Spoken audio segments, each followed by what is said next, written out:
So today we got start on the bed frame.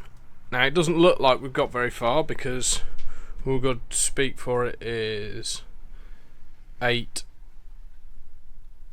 supports. But we spent most of the morning measuring up, trying to make sure that the height of these, which sets the bed height, is correct. And of course in a van nothing's quite square or level, we're not parked on the level, so it takes ages just measuring, remeasuring, double checking. But now we've done it, I'm happy that we've got a good base for the bed, and tomorrow we will get some more of the metalwork cut, and it should be a bit faster because there's not quite as much kind of measuring empty space. It'll all be just cutting stuff easily to measure to length, and then some cross bits, and then having a go at making some brackets to screw it all together. So because I need a lot of angle brackets, I've made a jig out of some offcuts, and I'm using this to then accurately put the holes in the same position in every part. Okay, so I've now got the main cross beams for the bed completed, and careful not to smash any glass. I have also made up a whole load of brackets for attaching them. So I'm now going to loosely fix on the 4 cross beams, and then I need to measure up so that I can do the joining pieces.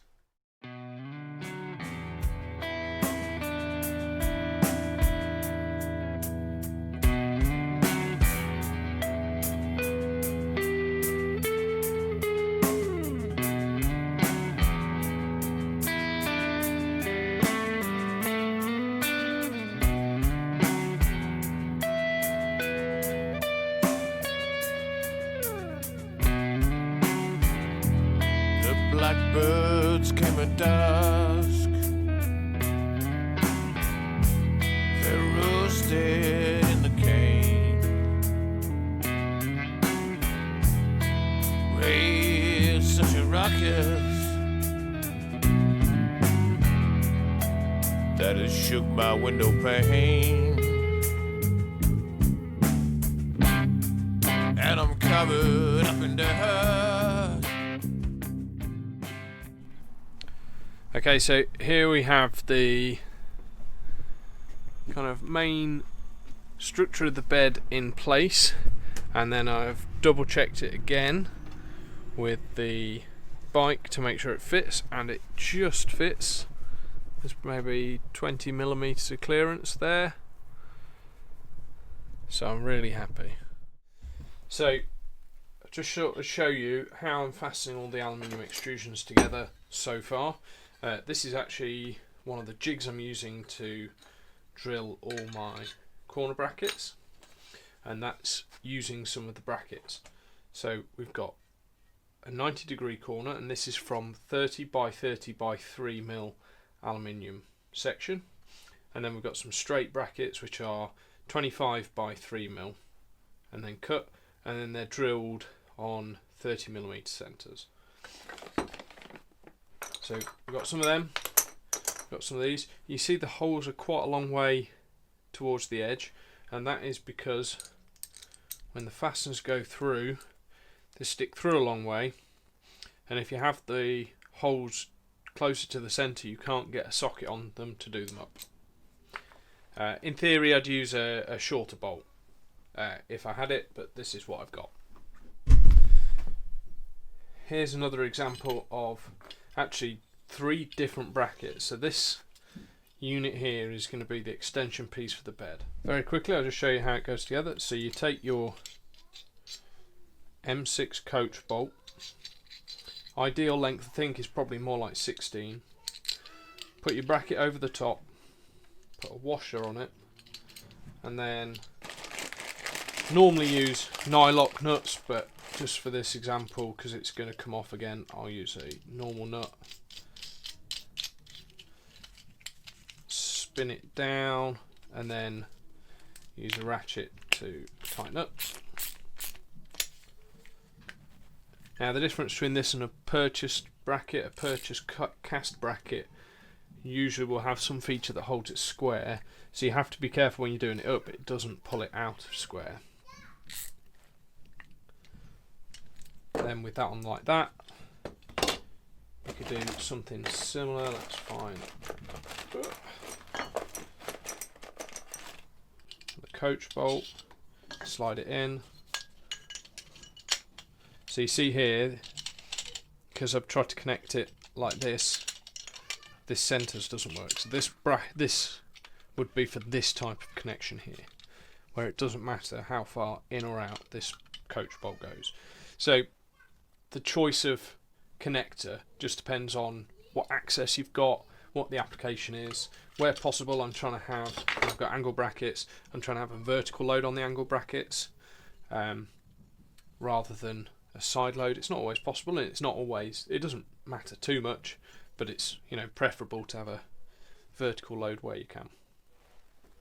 Okay, so these bits of aluminium extrusion you can see on the floor are going to make the fridge support part of the kitchen unit.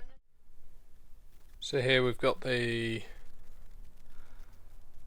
frame for the fridge mocked up. It's quite awkward actually working with this stuff, mainly because you've got too many degrees of freedom, there's too many variables, so it's just a case of doing your best to get things straight and square, and then get it all a bit tight and then come back and retighten it. For example, this support here doesn't pull quite square to the frame, so it's pulling everything twisted around here. Now I'm going to put another attachment point to the bed frame there, and that'll square that all up, but I haven't got one with me at the minute, I need to go and get one. The thing to remember when you're working on a van is that you can't actually put a spirit level to anything because nothing's sitting flat.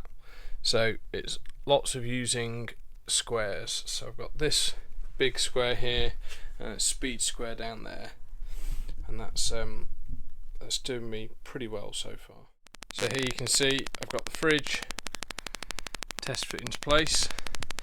Slightly interestingly with this fridge is it's so new, and it's only just been released by Thetford. They haven't actually released an installation manual for it yet, but it's very similar to the previous model, so I'm just using the old installation manual. I still need to sort it out because it opens the wrong way, but that's fine. I'm going to change that now. So with the fridge door now the right way round, it's going to be good. I need to decide what to do about this front panel. That's just the insulation, and there's a gap in there for a 3mm thick panel. Yeah, trying to get this in position is quite hard work because it's got to sit in a specific place in three-dimensional space, but you've got to kind of build a framework for it and then get that position fixed. So the important thing here is this. I think they actually designed this fridge to fit in the Ducato chassis, so the way they've done all these cutouts and stuff matches in with the Ducato or Peugeot and Citroen, but it actually works quite nicely in the Transit. The key to it is, I don't know if I can show you very well, this cowl here, it draws the air in and pushes it through the radiator or the heat exchanger, and it should seal off pretty well against this strip to make sure that the air being drawn in, the cool air, gets up and gets fed up and through the radiator, and then it gets exhausted out of the top. So what that means is I need to put in some walls on the sides which will have insulation in them, not to keep the fridge warm or cold, but to help insulate against the noise generated by the fridge. That stuff's in the manual for the previous version of this fridge, which I assume still applies to this one because it's virtually the same. So we'll have a wall across here, and then we'll have a wall across here, down there, and then this is the bed here. Obviously sound insulation is going to be important because this is actually the head end of the bed here, so there'll be a bit of a noise from that. Thankfully these things have got a night mode, so I'm hoping that it's not going to be too bad. And a stink of kerosene. No matter what I do, I can't get clean. Last thing I remember was your footsteps in the hole. Whiskey in your voice and a shotgun on the wall. Now the shadows. So we've had another productive day working on the framing in the kitchen area, and it's come together quite nicely. It is a fiddly job at times to get everything to line up and get it all square and to get all the bolts done up. But once you start to get a bit of structure to it, it becomes easier and easier. Let me show you a couple of the different joints we've got. So, we've got this straight joint here, and this is a nice strong one for connecting two pieces together. We've got some bolted joints that go into riv nuts in the frame of the vehicle. We've got a standard corner joint where there's enough room. These are set quite a long way back from the edge, and that gives you enough room to get a socket in. Makes them easy to do up. Then we've got another joint here where this part is tapped, and then you drill to match and just go through. That's another of the same joints. We've got some extra fasteners in there so that we can put some brackets on to hold the worktop down. Then we've got some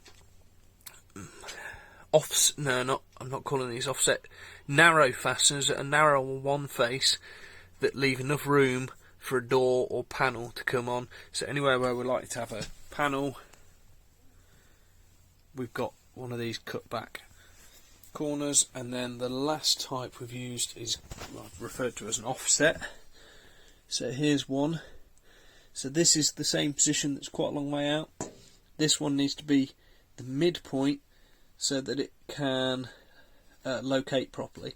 These are much harder to do up because you can't get a socket on them, so you have to use a spanner, which is slower. So overall, really happy with how this aluminium extrusion framing's come together. It was really good to get the fridge in yesterday. It's out now because I haven't got it bolted in, but it's starting to give us more of a feel of the shape of how everything's going together. The kitchen unit, it needs a lot more. This is just like the kind of first skeleton, if you will. We haven't got any of the internal fittings, we haven't got any drawers or cupboards or anything yet, but now we've got the overall shape, we can start fitting them in. No doubt all of this will end up coming out at least once, who knows, however many times, but because it's just nuts and bolts, it's easy enough to do.